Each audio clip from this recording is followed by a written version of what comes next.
Thanks for joining us. I'm Alexandra Lewis. And I'm Kyle Clark. The Aurora police officer who shot and killed Kilyn Lewis will not face charges. The decision came down today after the 18th Judicial District Attorney's Office decided not to pursue the case. 9 News reporter Ria Jha has a reaction from the family and the community on this decision. Ria. Yeah, the family issued a statement saying they felt disrespected after they said they received no advance notice and had to find out about the district attorney's decision through the media. They said this is a failure of justice they have seen time and time again. No one wants to watch the same thing over and over again. Aurora civil rights activist Alberta Simmons said the ending is always the same. All right. The only thing that changes are the characters. We're tired of it. He's unarmed and he's black. Tell me, why do we keep dying that way? He's rewatching the Aurora police body camera footage from May, where 37-year-old Kilyn Lewis appears to have his hands in the air when he was shot by Officer Matthew Deek. They're not going to file charges. I mean, not first-degree murder, not second-degree murder, not third-degree murder, no degree murder. The district attorney's office found that Officer Deek's use of deadly force was justified because he reasonably perceived an imminent threat, citing Lewis's active warrant for attempted murder and violent criminal history. Black people in Aurora, Colorado can't get a break. I'm not surprised that that officer was quickly exonerated. In a statement from Lewis's family, they said they are outraged and that the decision is, quote, a message that the life of an unarmed black man like Kilyn means nothing to the very system that is supposed to protect us. It's a slap in the black people's faces. Simmons said he doesn't want to be able to predict the ending of these videos anymore. And it's got to change. It has to change. We can't keep dying at the hands of the Aurora police. When is it going to stop? But decisions like this tell him he'll be watching this one for a while. The city of Aurora hates black people. And that's just all it is to it. And we get no justice.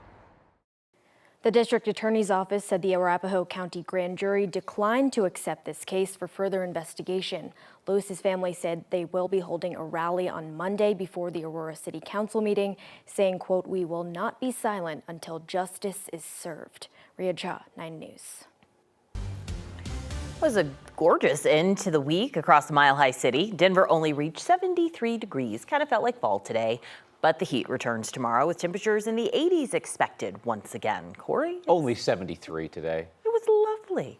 Yeah, you know, it's a little closer to seasonal. That's 73. Our normal high temperature on this date is 67, so it's only a few degrees over, nowhere near 80 degrees at least, but we are heading back there tomorrow. Here's your night here in Denver.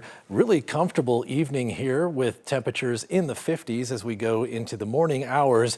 Potentially could drop into the 40s overnight, but I think Denver will stay just above that 49 degree mark. Some 20s and 30s up there in the high countries. Here's your weather impact headlines, things that we're tracking. A hot Saturday, so we're at the point of the fall where we can call 80 degrees hot, and that's what we're going to have tomorrow.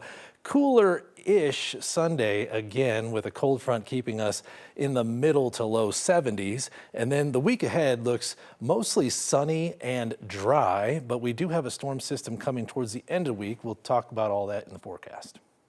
I will rescue Aurora and every town that has been invaded and conquered. These towns have been conquered. Explain that to your governor. He doesn't have a clue. Donald Trump stood in Aurora today and claimed that the city where he was standing has been conquered by a Venezuelan gang. One of many obviously false claims that Trump made at a rally today focused on immigration policy and his promise that he will round up 20 million people in the country illegally, and that will start in Aurora. About 10,000 people attended Trump's rally at the Gaylord Rockies. Some folks are still waiting to get in when Trump spoke. I talked to dozens of Trump supporters today about why they felt passionate enough about supporting him to be there in line very early in the morning. It's very important that we make the right decision for our country. And at this time, I believe that President Trump is the right person for the job. I just feel that there needs to be a lot of changes in a lot of different areas. And I feel like this is ground level to make that happen. I think our system's broken and things need to change. Who's ever purporting that there's 2% inflation isn't buying milk at the same place I am. I have been a Trump supporter since before he ran for president, and I've been all about having a businessman run our country so that we can get it running like a profitable business instead of like a slush fund for foreign countries and their people.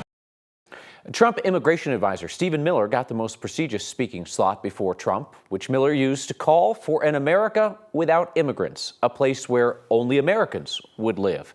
In discussing migrant crime, Trump said, quote, "We have to live with these animals, but we won't live with them for long." It was at that point that a man in the crowd loudly shouted, "Kill them." Aurora Mayor Mike Kaufman did not attend today's rally. Kaufman's a Republican who has tried unsuccessfully to push back on false claims made by other Republicans about Aurora. Kaufman released a statement reading in part, quote, "The reality is that the concerns about Venezuelan gang activity in our city and our state have been grossly exaggerated and have unfairly hurt the city's identity and sense of safety." Kaufman went on to say the city and state have not been taken over or invaded or occupied by migrant gangs. The incidents that have occurred in Aurora, a city of 400,000 people, have been limited to a handful of specific apartment complexes, and our dedicated police officers have acted on those concerns and will continue to do so. As Trump made his stop in Aurora, immigration advocates and community organizations gathered at one of the troubled apartment complexes on Dallas Street. They have long said that it was total abandonment by the landlord that caused a cascade of issues. So today they hosted a community celebration to show that a lot of the people that Trump is talking about rounding up are families and children, not gangsters taking over cities. La cosa es que tú no puedes jugar el libro por la portada. Tú tienes que ver cómo es las personas. Todos no somos iguales. Speaking with advocates and immigrants, some told us that they wish that Trump would have actually come out and talked with them, met them. So the things that he's saying are not true. Others said they were relieved that Trump decided not to come to their neighborhood. Aurora police and city leaders have repeatedly said that this gang, TDA's presence in the city is small and that they believe that their influence is limited to those significantly impacted properties, those 3 apartment complexes. A month ago today, Aurora police announced that they had identified 10 members of the Tren de Aragua gang in the city. Number does not include the 6 armed men seen in a now viral video from the Edge at Lowry Apartments on Dallas Street. Both APD and an ICE spokesperson told us they have not been able to confirm any gang ties of the men in the video at this time. Months before that video was taken, we know that one of those men was in the Larimer County Jail. Immigration agents say that the jail did not give them a heads up before his release on bond. Niafred Jose Serpa Acosta was arrested for felony theft. ICE says they sent the sheriff's officer a detainer, essentially telling deputies they wanted this guy in federal custody. According to ICE, nobody gave them a heads up before he was released on bond. Now Serpa Acosta is facing charges in Aurora for burglary and menacing. Local authorities may not be giving more notice to immigration agents because of a bill passed by the state legislature in 2019. Holding someone after they are eligible for release is against state law, and sheriffs can't keep somebody in jail based on ICE documents that have not been signed by a judge. Our jails shouldn't be incurring those uncompensated costs on ICE's behalf when they have more than adequate resources to be able to do their work on their own dime. ICE says that 2 men that Aurora police have identified as members of Tren de Aragua were released from Adams County Jail without notification. Adams County would not discuss that with us. Investigators in Arapahoe County then arrested one of them again for burglary and assault. A tour guide was killed when an elevator malfunctioned at a gold mine in Cripple Creek. Tonight, we're hearing about the impact he made on his small community. The recovery work is underway in Florida after Hurricane Milton tore through the southeast. And a much cooler day in Denver, but the heat isn't sticking around. Our Weather Impact team has a look at your full forecast ahead.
Right now, OSHA is involved with the investigation as to the accident. MSHA, or Mine Safety, is involved with this investigation along with my deputies. Currently, we don't know exactly what happened at 500 feet to cause this. That's something we're working through. The incident at the Molly Kathleen gold mine in Cripple Creek yesterday is still a mystery today. What we do know is that the man killed in an elevator malfunction was a tour guide. The Teller County Sheriff's Office identified him today as Patrick Weir. The 46-year-old died after an issue with the doors of the elevator at about 500 feet underground. That's about halfway. This was yesterday afternoon. Authorities say he leaves behind a 7-year-old son. Friends say Weir was the type of guy that would give you the shirt off his own back. He's from a small town of Victor, which has about 400 people, so the news of his death has really shaken that community. That's how I really know him, is through him and his son and coming to pick his kid up and keeping an eye on the kid. He always has. The community says they now plan to step up and be there for his son that he leaves behind. And friends say they're preparing some type of gathering to remember Weir tomorrow. 11 people, including 2 children, were in the elevator at the time. 4 suffered minor injuries. A dozen others, including 1 tour guide, were trapped about 1,000 feet underground for 6 hours before they were rescued. The Teller County Sheriff's Office provided some video showing the people trapped coming back above ground. The group was then taken to the Aspen Community Center nearby. Diana Quick is a volunteer there, and she talked about this whole ordeal. I know that they decompressed downstairs, and we had counselors, and all of our employees were here to help them. How were they? They were shook up when they came through the door. The Aspen Community Center exists to help people in need. Based on what we've heard, it sounds like the people there did do a lot of good for those that were stuck in the elevator. Several agencies are investigating what happened exactly. The gold mine was already set to close for the season this weekend, so it will be some time before it reopens. And we've got our second cold front in 3 days headed our way on Sunday, and that's going to make your Broncos Sunday feel pretty comfortable.